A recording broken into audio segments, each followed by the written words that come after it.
야당인 국민의힘 입장에서 보면 앞서 이 살펴봤던 통일교 게이트, 어떻게 보면 국민의힘 입장에서는 공격할 수 있는 좋은 빌미가 될 수 있을 것 같습니다. 왜냐하면 일부 민주당 인사들의 통일교 금품 수수 연루 의혹에 대해서 말입니다. 자, 그러면 국민의힘이 이 상황을 잘 활용을 했을까요? 국민의힘 지지율 여론조사가 나왔습니다. 근데 지지율 여론조사를 보면 37%에서 34.6%로 오히려 2.4%포인트가 떨어졌습니다. 한마디로 이 반사 효과를 누리지 못한 게 아니냐, 이런 해석이 나오는 겁니다. 이 어제 발표된 여론조사 결과를 보면요, 민주당은 지난주보다 1.6%포인트가 상승한 45.8%로 나타났습니다. 자, 국민의힘은 오히려 하락했고, 그러면 유리한 국면도 제대로 활용을 못하고 있는 게 아니냐, 이런 해석이 가능한 겁니다. 통일교 금품 수수 의혹에 대한 불똥이 민주당으로 튀었는데 그럼에도 불구하고 지지율이 하락했다. 그래서일까요? 어제 국민의힘 최고위원회의에서요, 양양자 위원과 김민수 위원이 지지율을 근거로 들면서 공개 설전을 벌였습니다. 우리 정말 위기 맞습니다. 최근 국민의힘이 짠물에 비유됩니다. 염도가 높으면 생물 다양성이 줄어들게 됩니다.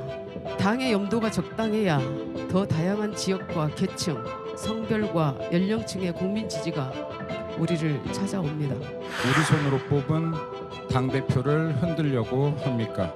민주당 통일교 문제, 대장동, 항소 포기, 양평 공무원 자살 사건, 관세, 부동산, 환율, 김현지, 캄보디아, 무비자 입국까지 너무나 많은 문제가 있는데 왜 이런 문제에 공격을 집중하지 않고 당내를 공격을 향합니까? 지금 국민의힘이 정말 위기냐, 밖에서 너무나 많이 하고 있는데 이 동의하고 있는가라는 걸 다시 한번 짚은 거고요. 저는 선거를 앞두고 지피지기면 백전백승인데 지기부터 해야 될 것 같아요. 국민의힘 내부에서는 지금 강성파와 중도파가 계속해서 갈등을 빚고 있습니다. 대외적으로 한마음으로 지금 싸워야 할 때인데 내부에서 저렇게 골마 터지고 있어서 걱정이다라는 얘기인데, 자, 그래서일까요? 저희 채널A가 어제 단독 취재해서 보도해드린 내용인데요.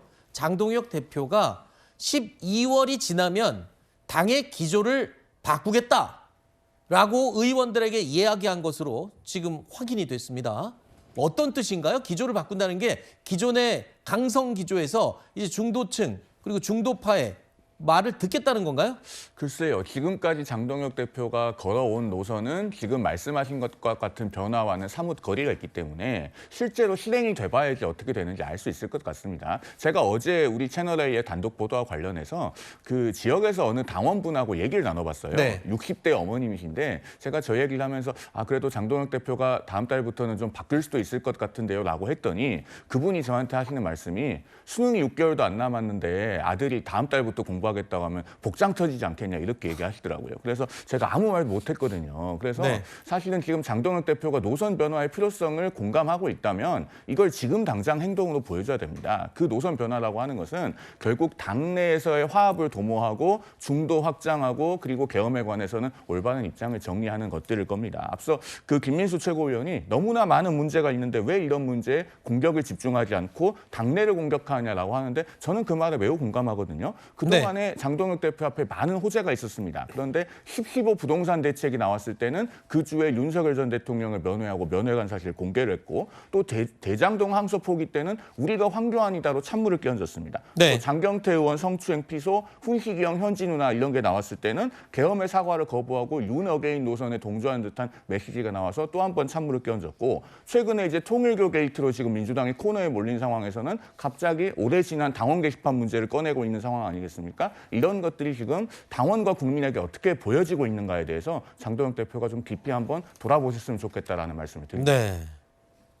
어제 장동혁 대표가요, 당의 싱크탱크죠, 여의도 연구원, 여기 부원장 자리에 장해찬 전 위원을 임명했습니다. 장해찬 전 위원이 누굽니까? 친윤 인물로 유명한 인물이죠. 또 앞서 영상에서 보셨지만 양양자 위원과 격론을 벌였던 김민수 위원, 이 김민수 위원은 국민소통특별위원회 위원장에 임명을 했습니다. 김윤수 위원도 강성파로 분류되는 인물입니다. 당 기조 변화를 시사한 상황에서 글쎄요, 강성 인사들을 주요 당직에 앉혔다. 이게 그러면 어느 쪽으로 방향 선회를 하겠다는 것인지 굉장히 궁금합니다. 아직 12월이 좀 남았습니다. 보름 정도 남았는데 12월 이후에 어떤 식으로 선회를 하겠다는 건지 좀 더 지켜봐야 될 것 같습니다.